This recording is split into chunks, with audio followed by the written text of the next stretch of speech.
In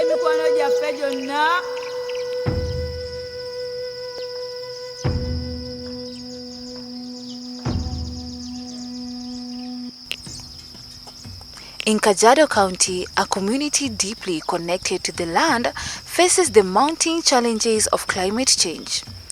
Erratic weather patterns, prolonged droughts, and dwindling resources threaten their livelihoods.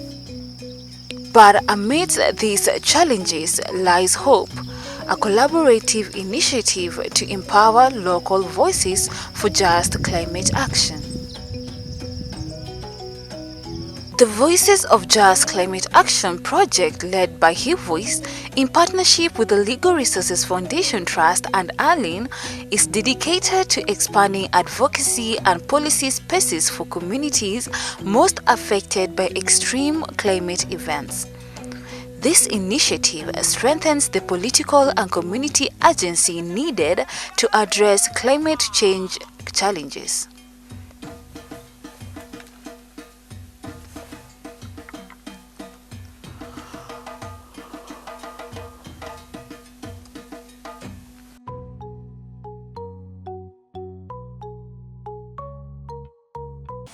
I am Bob Aston. I work with the Arid Lands Information Network, ALIN. ALIN, in collaboration with the LRF, through a project called Democracy, Just Societies and Climate Justice, have held a 2 days training in Kajiado at Chula Hotel for 5 World Climate Change Planning Committees.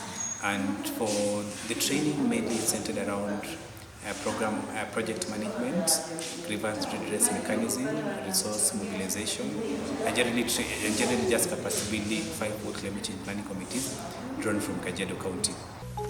On the 27th and 28th of November 2024, Kajiado County hosted a pivotal 2-day training workshop for the World Climate Change Planning Committees.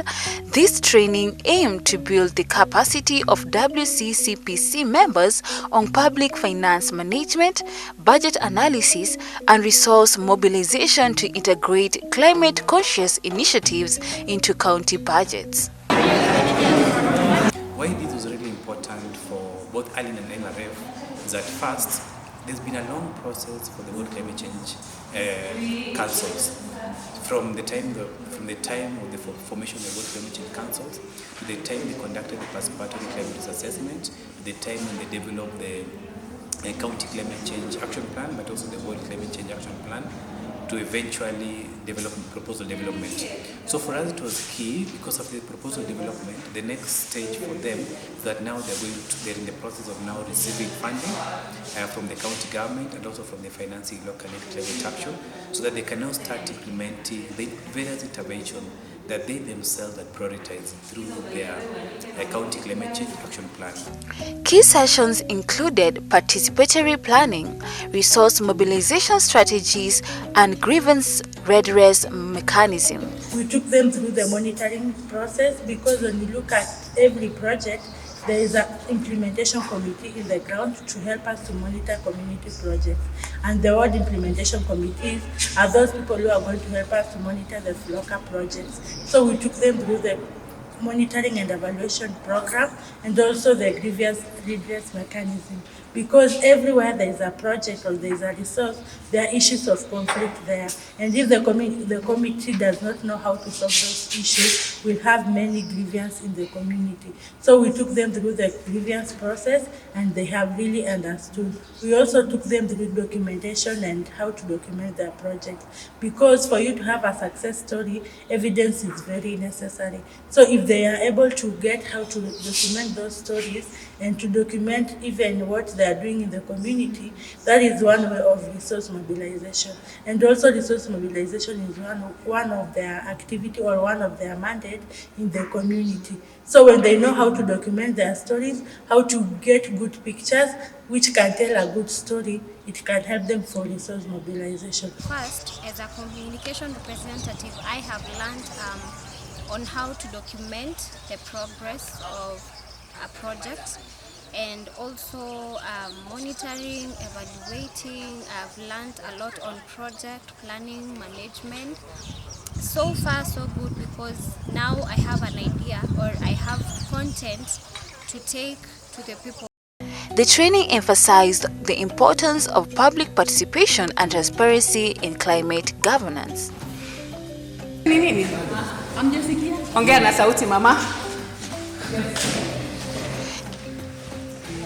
Participation vile ninaelewa ni kujumuika katika jambo fulani, kuelimishwa ukiwa unawakilisha jamii. So we took them through the participatory planning project to enable them, because they are our champions in the community, to enable them to also involve other community members who have not been able to be members of the committee, to plan for programs, to plan for projects, and to plan also for funding for bankable proposals. Vile mnavyojua tulichaguliwa wakati tulikuwa na public participation ili tuweze kuwakilisha ward yetu ya Kaptei vile tutamitigate climate change. The training also shed light on challenges such as the lack of local tree nurseries, substandard work by contractors, and gaps in public participation during project implementation.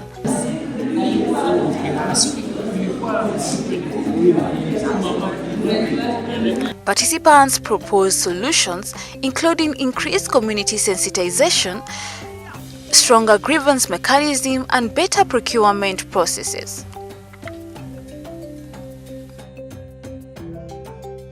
We had public participation and we enlisted how we can mitigate the climate change in our area, whereby factors that affect us too much ni mambo ya maji.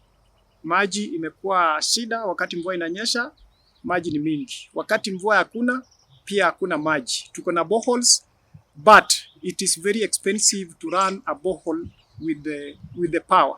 So my area, wakati tulikuwa na public participation kuhusu climate change, they recommended how we can cut the cost of the power, because we have boreholes, but the mode of payment is very unique.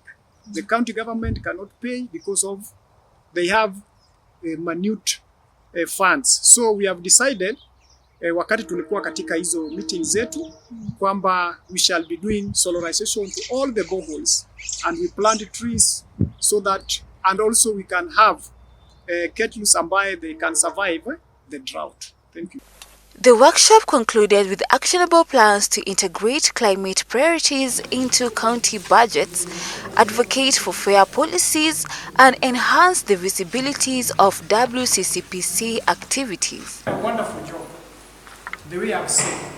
Umekuja kutunoa vile panga, unajua chume na mbao na chuma. Post that they can be able to go to the community and do their own projects as they wait for even government projects and other projects. They can be able to do community-led projects. These are projects that come from communities themselves. They are traditional.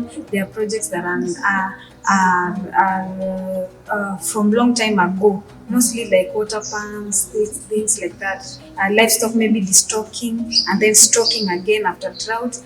Some of the measures that they can uptake. But also for the programs and projects, they are willing to uptake any program and projects that come to improve their livelihood. So one, I want to thank the partners wenye wamekuja pamoja kufanya hii meeting ya WCCC ambayo ni World Climate Change Council ya Kajiado East. One, nimeona participant wameweza kuengage na wameweza kujua ni nini role yao katika jamii ya Kajiado East, na pia wameweza kuelimishwa jinsi ambavyo wataenda kufanya miradi tofauti tofauti ama kutambua zile miradi ambazo ziko kwa hoja. And then again waliweza kurecommend kwa hiyo act ya Kajiado Climate Change Act, waliweza kutoa maoni yao ambayo waliona ni vizuri itaenda kuwakilisha katika wards zenye wamesimamia. And then kuleta hii meeting imekuwa ni kama ni key opener ambayo wengi hawako wanajua ni nini ambayo wanafaa kufanya pale kwa jamii. But now imeweza kuenlighten na masomo na jinsi watakavyoenda kuendeleza zile miradi ambazo walikuwa wameplan, na wameweza kujua from the county government kwamba zile pesa zenye walikuwa zile miradi ambazo walikuwa wameweza kupropose last year, waliweza kusikia kwamba pesa imefika, so saizi ni project wanaenda kuanza. They've done a lot around In the project cycle, they've done a lot around project initiation, project planning, and now it's execution. So that's why for us, we're thinking about now, once they have the capacity, once they start implementing, how will they ensure that they're able to monitor the implementation of the various projects? And that's why for us it was really key to have this session with them so that they can be able to know how they'll even be able to, in case there are issues from the communities, how they can be able to address even grievances at the community level. Okay, kwa majina naitwa Arid Mpesa. Nimetoka Kajiado County. Mimi ni mmoja wa ward committee. Katika hii mafunzo ya leo nimejifunza vitu ambavyo sikuwa najua. Kwa kama mimi kama mwanakamati katika harakati ya pale kwa ward level pale chini kwa ground, inafaa kumonitor kazi ambayo itaanza pale kwa ground. Mimi ndio naweza kuwa link kama mwanakamati pamoja na county. Nikajifunza kuwa naweza solve issues ambapo vita ikitokea ndipo wale watu kutaka kujua vitu vingi, mimi naweza solve pale. With the voices of Kajiado's Ward Climate Change Planning Committees growing stronger, a brighter and more sustainable future is within reach. Together, we can ensure no one is left behind in the fight against climate change. For Haki FM, Nakazwe Deana. Nemi kwa noja fejo na